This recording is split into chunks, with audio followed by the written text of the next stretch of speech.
If he starts doing this, look out. If Christian Olivera, if this continues, I know he's not going to stay this hot, but if this kind of production continues, look out. We might be seeing LAFC turning a corner offensively, and that would be a very good thing, no doubt about it. Mario, I like what I'm seeing out of Christian Olivera lately. Oh, yeah. First off, though, Dave, a special shout out to all the beautiful moms out there, I got to say, around the world, especially my mom, my wife. We spent a beautiful Sunday out at the wineries in Temecula with our friends and family, had a great time. And also, Dave, a shout out to you, Dave, yes, you, for setting the Galaga record at the new Level Up Arcade by Bandai Namco, right? By That's Bandai right. Namco at BMO Stadium before the match. I saw the video, Dave. You know how modest I am. I'm the most modest man in the history of soccer. But, you know, I have some skills from the old days in Galaga. It's probably, I got to be honest with you, that's not my high score of all time by any means. The record was probably broken on that machine. You're just warming up, Dave, right? I haven't played in years, but it was a great time and really awesome. A lot of fun. Had a good time before the match, just kind of relaxing, because I'm there quite early a lot of times, and that's just how I do it. Like, if anybody's wondering, I'm basically at the stadium probably about 5 hours before kickoff, right around that. So just to get in and get all, avoid traffic, get comfortable, do all that, get some final notes, all those kind of things. So there's a lot going on. But yes, thank you. Felt good about that. There's a cool kind of like a skee ball type game that's really tough.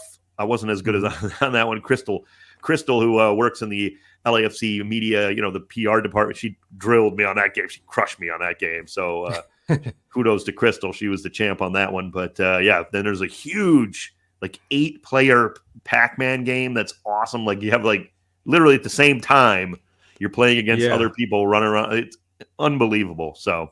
And Dave, by the way, after the match, a matter of fact, the place was jumping after the match. Yeah? That was the after party. Usually, it's at the Sunset Deck. But for this last match, it was over there at Level Up Arcade. And it was jumping. The DJ was there, playing all the mana, playing the reggaeton. It was just a fun night all around. I had a great time there.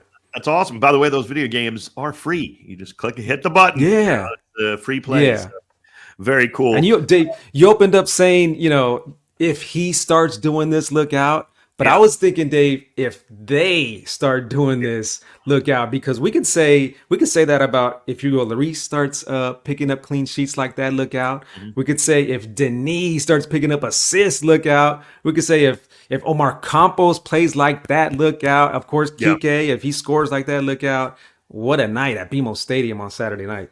Yeah, everything looks tremendous after a 3-0 victory, certainly. And against a good team. Vancouver Whitecaps, who've honestly, we talked about in the pregame, before the broadcast, they've kind of held it over LAFC a little bit in MLS play. Now, LAFC crushed them in the CONCACAF Champions League and the playoffs when it really counts, of course.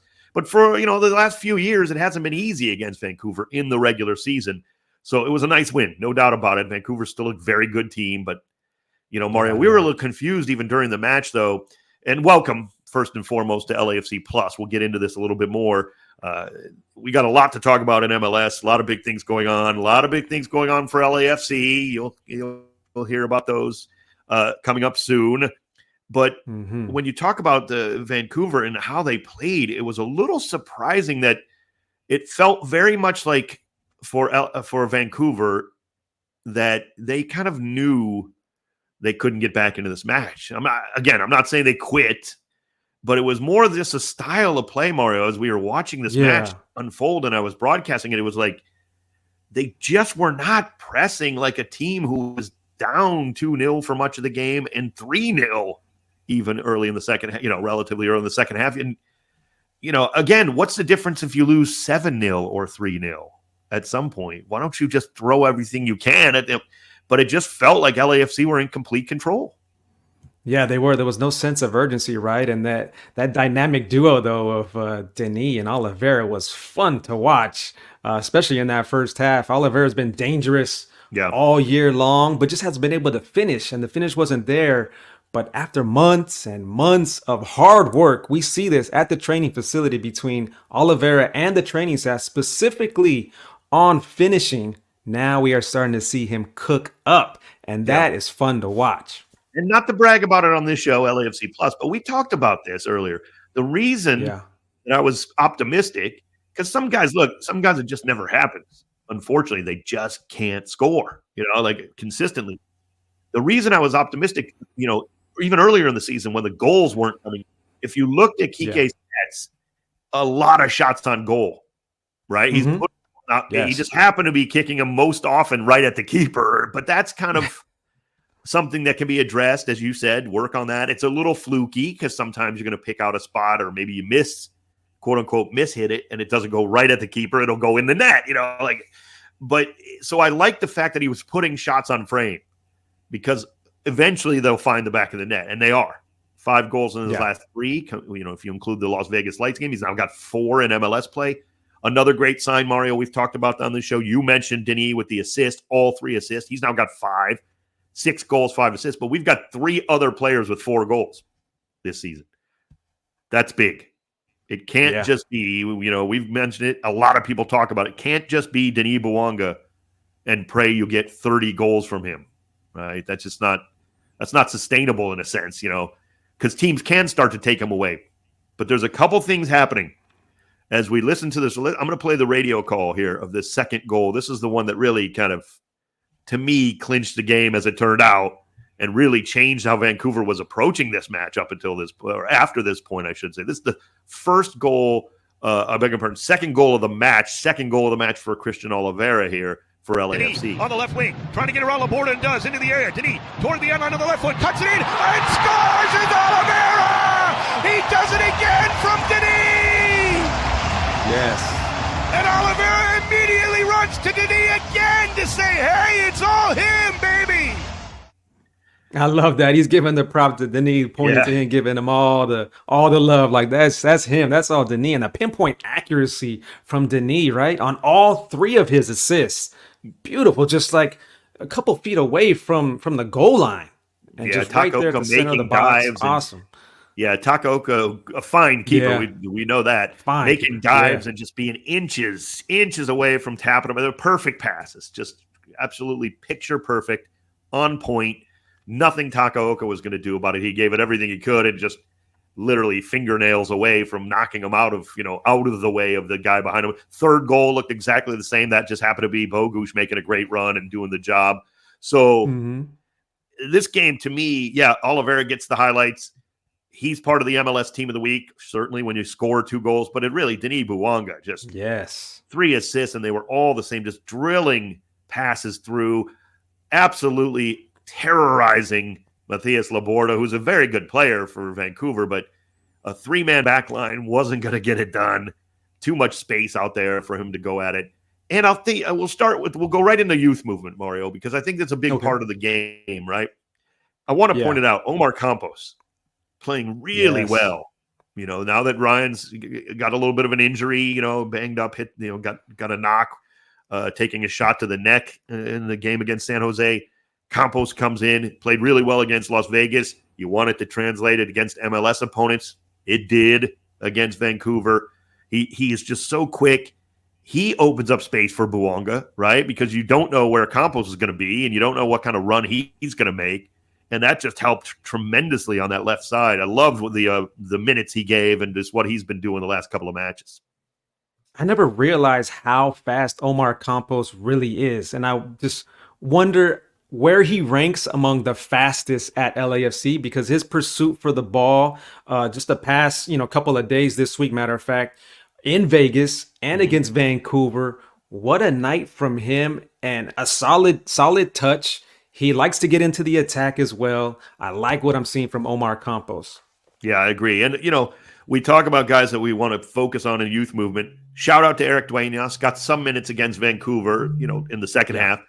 Played great against Vegas. I think Duenas, to me, he just looks really like he's maturing so well. He's so solid. He just knows how to play. We talk about that a lot too on this show, that you can notice, you can recognize there's a lot of people who have talent who just don't know how to play in professional sports. In the end, they just don't know how to get it done in their own sport, right? It happens. I mean, they might have the physical gifts, doesn't always translate. Duenas has that, but he also knows how to play. and it's really coming together for him. I like the minutes he's getting. I like the play. We always mention Christian Olivera in the youth movement. It seems weird because he's such a regular, right? He's not like a kid who's coming up, or like he's 22, he's young, but he's such a regular in the sense that, he's just out there. But is this him now? That's the question I want to ask. Meaning, he's not going to score 5 goals every 3 matches. Okay, we get that. That's absurd, right? But just in the sense of, has it clicked? What is it? Because 22 is not super young. It's young. But he's been at it for a while. He's a veteran, so in that sense, he's not some kid who's still like trying to figure it out. But he is also a kid who's trying to figure it out. Is this him now? Like, has he figured it out, Mario? You know what I like about Olivera, about Kike the most is his attitude, right? And in post-game interviews, I've noticed this about him. He talks a lot about being a warrior and having a warrior mentality, and I love that. He has that killer instinct in him, anytime he's going after the ball, there's nobody that's going to stop him. You try to get in Olivera's way, you see what happens. and just let's see what he can do on the road, because he is one of those players, and I'm talking about almost every single player after that game on Saturday talked about we need to fix what's going on the road, because they're all fed up. I've seen this in the post-game interview. They said, we are fed up. We got to do this on the road. And he is a leader in saying that we need to take the warrior mentality on the road. It's 11 against 11. It's one stadium. It's one field of grass. We need that warrior mentality on the road. I love that about Olivera. I do too. And I don't like to do this often in terms of, it's not everyone. It's not one, every club, whatever. But you don't mess with Uruguay. Right? These guys want to come out and I know there's other people, other countries that are like that, but these guys give it up their all every minute of every day that they're out there. Like, you do not mess with when an Uruguayan player wants to put his mind to something, they're just tremendous. And you see it just through so many of the players that we've seen from Uruguay, even coming through LAFC, but also around the league, around the world. I mean, they're just such a great footballing nation. They know what they're doing, and they just go out and get it done, and they know how to play, and they know that passion you need for the sport, because they bleed it, no doubt about it. I mean, it's just, we talked about it so often, a small country, in terms of population, and yet just so rich with football tradition. I love it. I love Christian Olivera and the way he plays. They pour their hearts out into these games. They give it their all. You could see they just pour it all out there on the field. And Steve Cherundolo knows, if they give a full 90 performance just like that, he knows how dangerous this team can be, how good they can be. And here's a little bit of his post-game reaction after the game here. We're focused tonight, and when they're focused and they don't cheat the game, cheat our system, cheat the way they're supposed to play, they're good, really good. And that's what you saw tonight. They were focused to get to win, but to win in a way where it's very clear. And I was really pleased, again, with all sides of the ball, in build-up play, in progression play, in final third, but also in transition, but in defensively on top of that. So, again, it was the first half, some game model stuff, especially, I think, the second goal.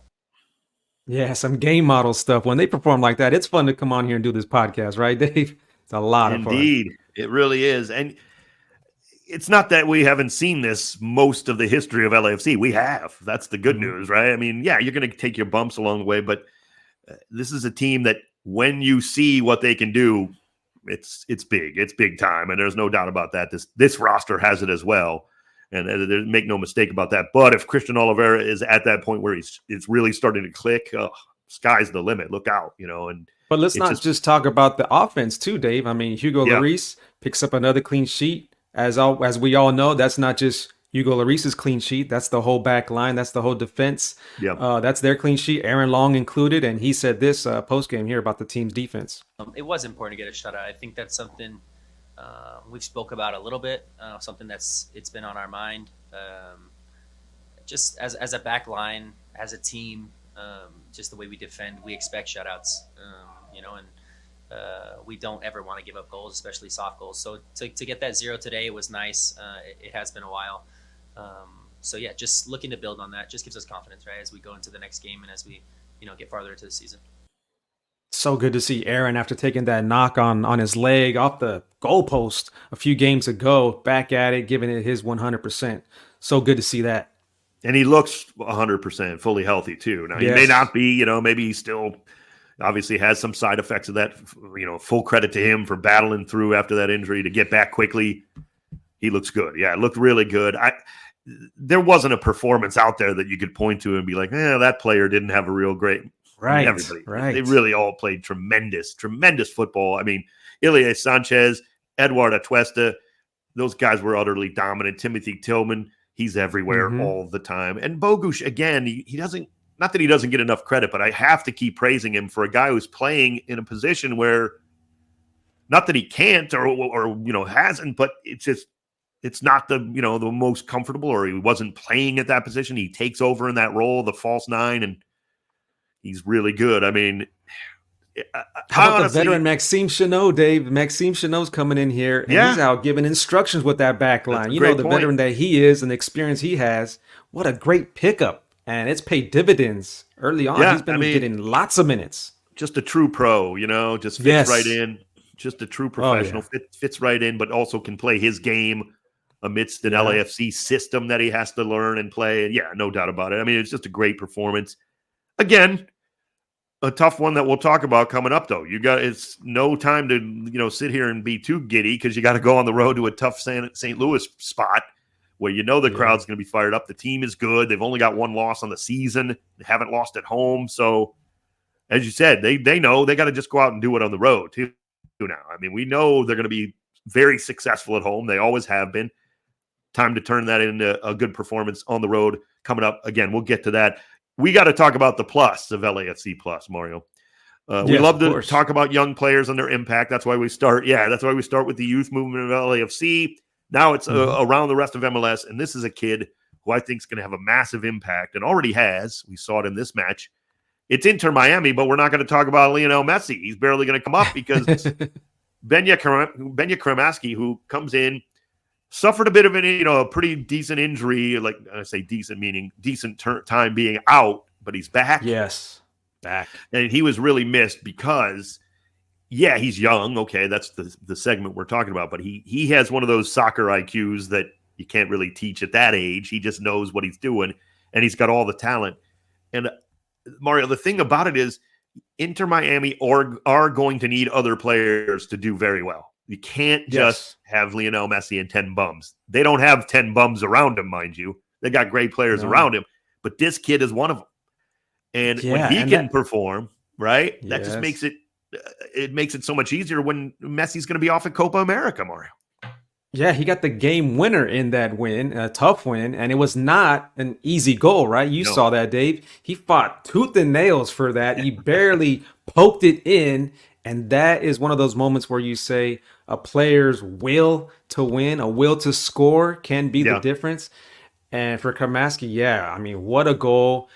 And I just like that determination, kind of like that determination that I saw in you, Dave, at the Bandai Level Up Arcade. I saw it in your eyes.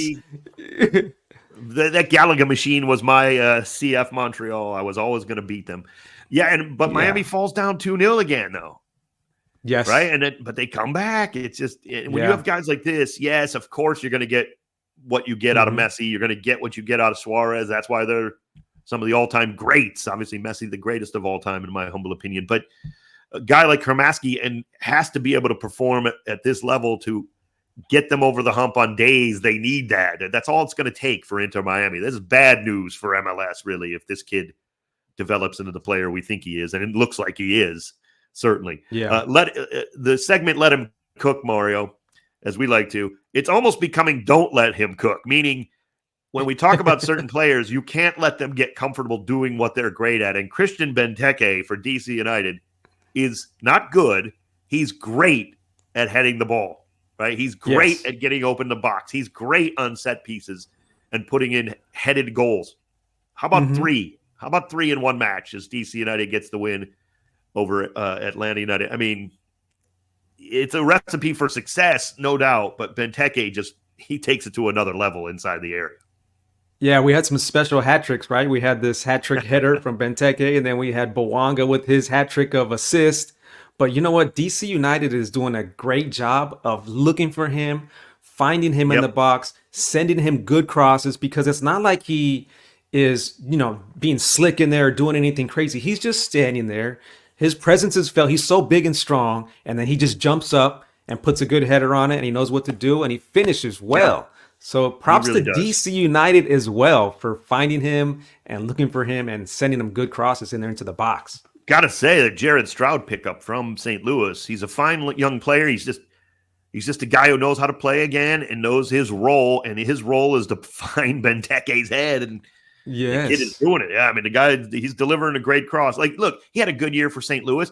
It was, it's never easy to let guys go, but maybe they fit a little better somewhere else, and with a guy like Benteke in the middle, not that Klaus can't do that for St. Louis, he's been known, but Benteke is really, really tough to stop.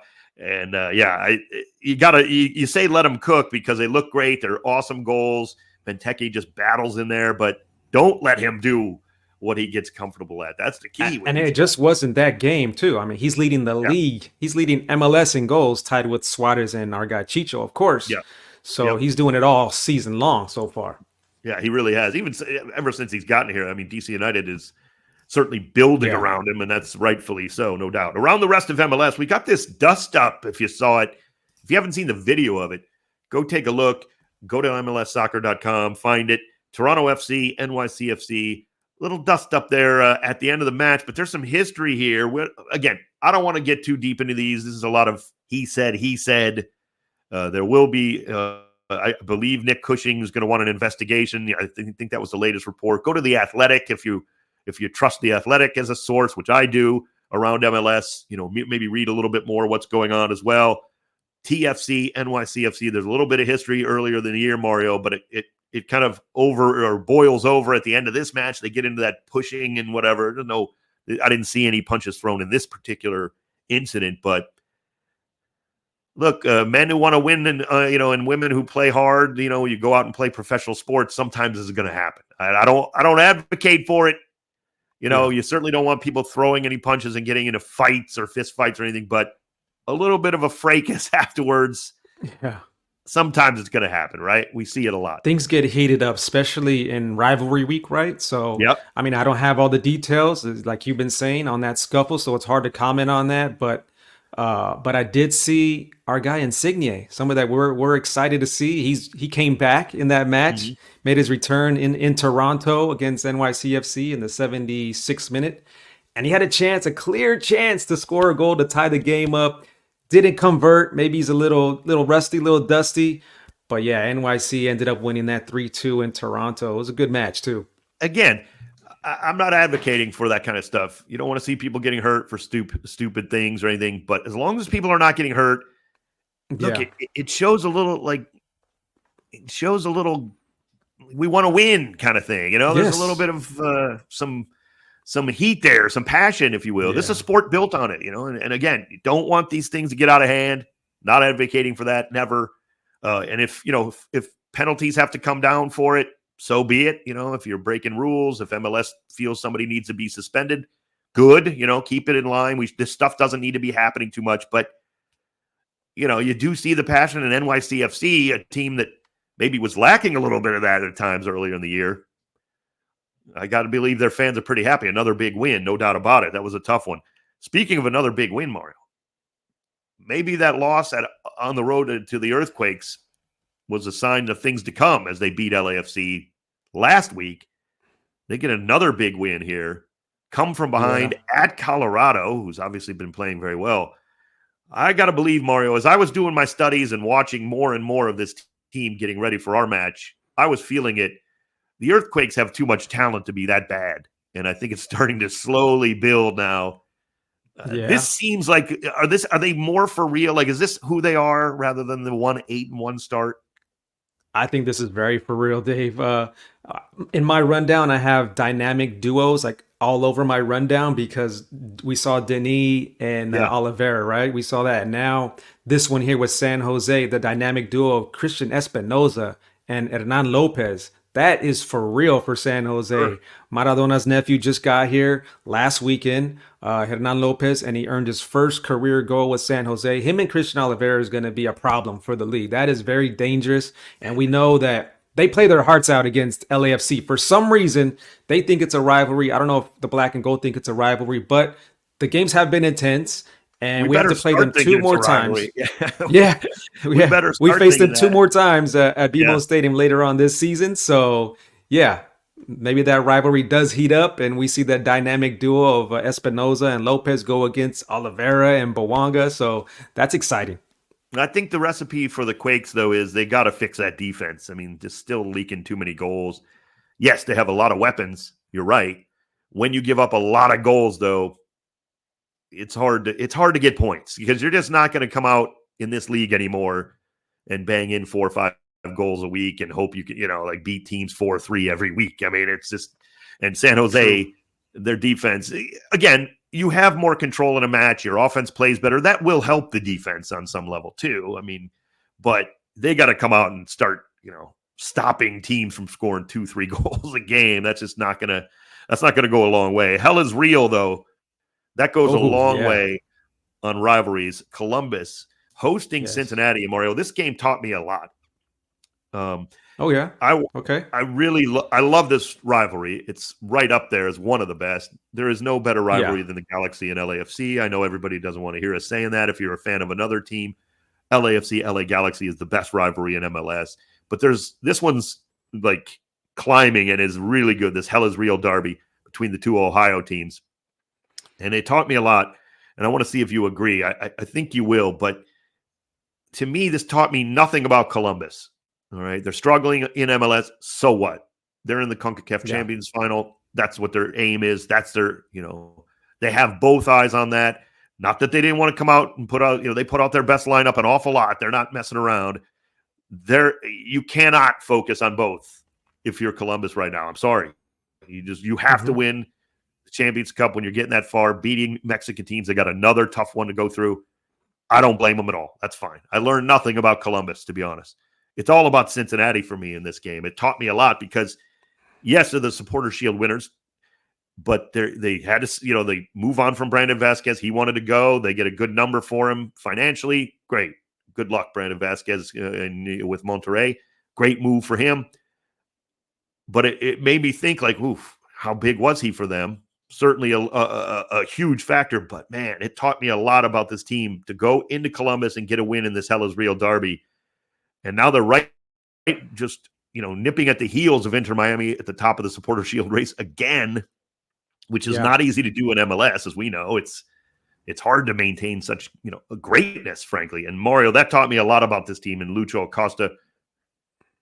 FC Cincinnati is the real deal. There's no doubt they're going to be in it to the end, and another real threat to win the Supporter Shield again and maybe win MLS Cup. This is a legit team, especially defensively. Wow, they are so good. Yeah, I totally agree, Dave. And as good as, like you mentioned it, Inter Miami, they're having a great season, racking up points left and right. But Cincinnati is just 3 points below them. Yeah. And Lucho Acosta is having another MVP type season.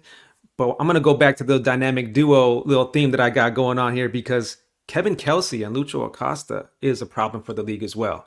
A nice goal from Cincinnati's new 19-year-old Kevin Kelsey. That could be the first of many goals for him. And those two together, that is a nice duo right there. And they are for real in Cincinnati.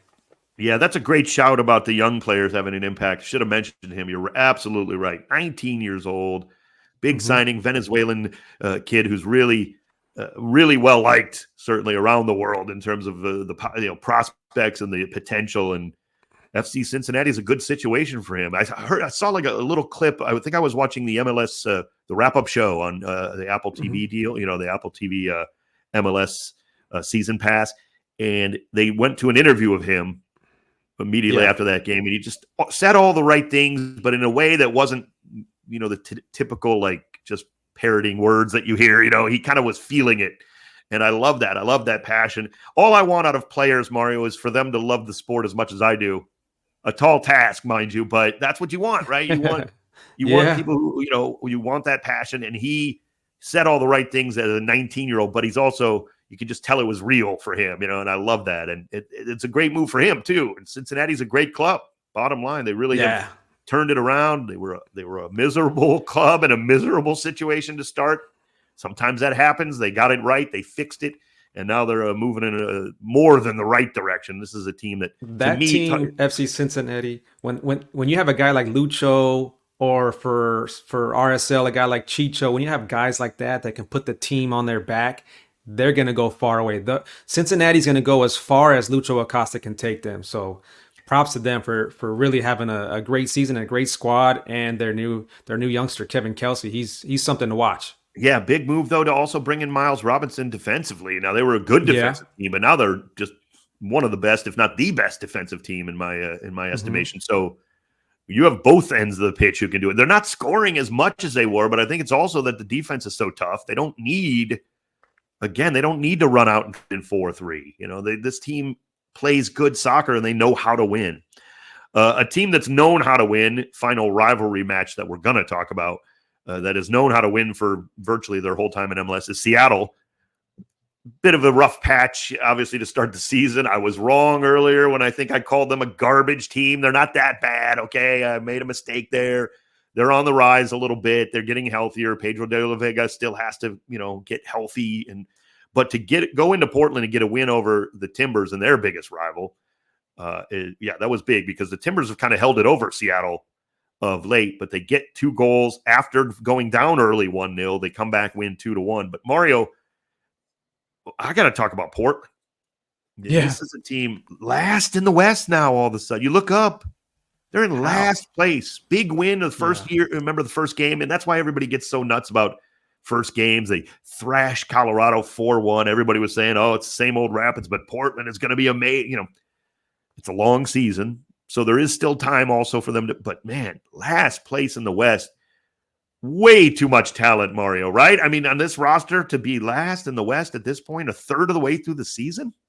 Yeah, I just don't get it how they perform so poorly in just last place. I know with that roster that we've talked about all season long, head coach Steve Cherundolo for LAFC has talked about that roster, how deep it is. Evander, Jonathan Rodriguez, Anthony, Felipe Mora. I mean, the list goes on. And to be in last place, what is the deal over there in Portland with our guy Maxime Crepeau in goal over there as well? They got to get it together. They're better than that.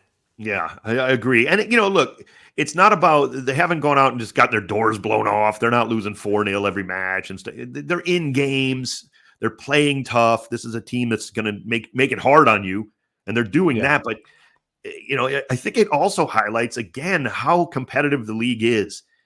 This is a team that should be better than this, and yet they're going out and giving it their all. They're not dogging it. They're not a bad team. And they're not finding wins. It's hard to come by. You just have to scratch and claw your way through at times in MLS because sometimes you're going to hit a streak like this. Unfortunately for Portland, I'm glad about it because sports hate the Timbers, but it does highlight some of that this is not a league where, and it's one of the things I love about MLS. I know a lot of people don't, talk about it enough. This is not a league where you're going to have 4 or 5 teams that just absolutely run roughshod over everybody. There's no chance for the other 15 to 20 whatever. And this is not a league like that. Now, again, Miami certainly looks a cut above, and then they're going to be tough to beat and all that. Cincinnati, LAFC has been very – you're going to have successful teams, but this is not a league where the 18th team just gets run over every week. They have no shot, right? The bottom team. The bottom teams are Portland. My goodness. They can beat anybody in this league. And yet they're last in the West and one of the worst teams, record-wise. It's just, wow, very telling because we're a third of the way through the season, Mario. Already, Yeah, this is not early days anymore. You got to get it turned around. It's a jam-packed May for LAFC. Yeah. Speaking of which, we just alluded to it a bit, but Mario, Wednesday night, LAFC at St. Louis City SC. This is another big game because we talked about how St. Louis City wasn't racking up wins. They got a big one over the weekend. They were drawing a lot of matches. And you have to get the 3 points, especially at home, and they're going to do their level best to do it against LAFC. We're still looking for our first win on the road. Pre-game at 5 p.m. on the ESPN LA app only this week. because of some programming on 710. So the ESPN LA app, tremendous app. I'm not just saying that. No troubles, like easy to find. Click a button, literally, and you're going to be able to listen. So check that out. 5 p.m. Pacific for the pregame. Kickoff a little after 5:30 for Central, or I'm sorry, Pacific time, because we're in the Central time zone with the St. Louis game. But so another tough match here. What are we expecting from St. Louis? They definitely put up a fight. There's no doubt about that. That is a tough stadium to go into, right? As an opponent visiting that stadium. And João Klaus, the Brazilian over there, he bagged 2 goals over the weekend. So he's playing well, and we know Berkey as well. So it's going to be a very, very tough middle of the week match for LAFC. Luckily, we have the next weekend off, so that's gonna help out with a little bit of rest. But we'll see. LAFC will have their hands full because St. Louis coming off a 3-1 win. So over the Chicago Fire, who's been struggling, but it's going to be a good one on Wednesday. Yes, it will. No doubt about it. Congratulations to our contest winner, our episode 10 contest, which stretched out for 3 weeks. People had to listen to episodes 10, 11, and 12 to get the big phrase of the week and then go onto Twitter. We made it difficult. I didn't make it easy to win a pair of tickets to an LAFC game because those are important tickets, right? I mean, everybody wants these tickets. Congratulations to our winner, Martine. He wins a pair of my season tickets to an upcoming game. We've already worked out which one he's going to go to. And congratulations to him. And thanks to everybody who participated. It was amazing, quite frankly. So I was blown away, Mario, by the response. Let's just put it that way. So, never a doubt, right? Never a doubt. Well, I wasn't expecting that, to be honest. We made it difficult. We did. It was hard. It was tough. You had to be a dedicated listener, viewer of LAFC Plus, and we appreciate that for sure. Exactly. And if you are, you have these opportunities, and this will not be the first or last, I should say. It was the first, but it will not be the last. Let's just put it that way. Had some people asking about that in the future. Yes, don't worry. There will be more opportunities. Let's do it again. Let's do it again. And on one final note, just a wink and a smile here, Mario. We talk about things that are officially official. That's how I'm going to end this show. So just keep listening here at LAFC Plus. We'll just leave it at that. Stay tuned to LAFC Plus. Yes. Stay tuned. With a wink and a nod and a little smile there. That's how we're going to end this show. As always, thank you all so much for listening, and we appreciate it. LAFC Plus. Have a great week. Dale Black and Gold Wednesday night in St. Louis. Let's go.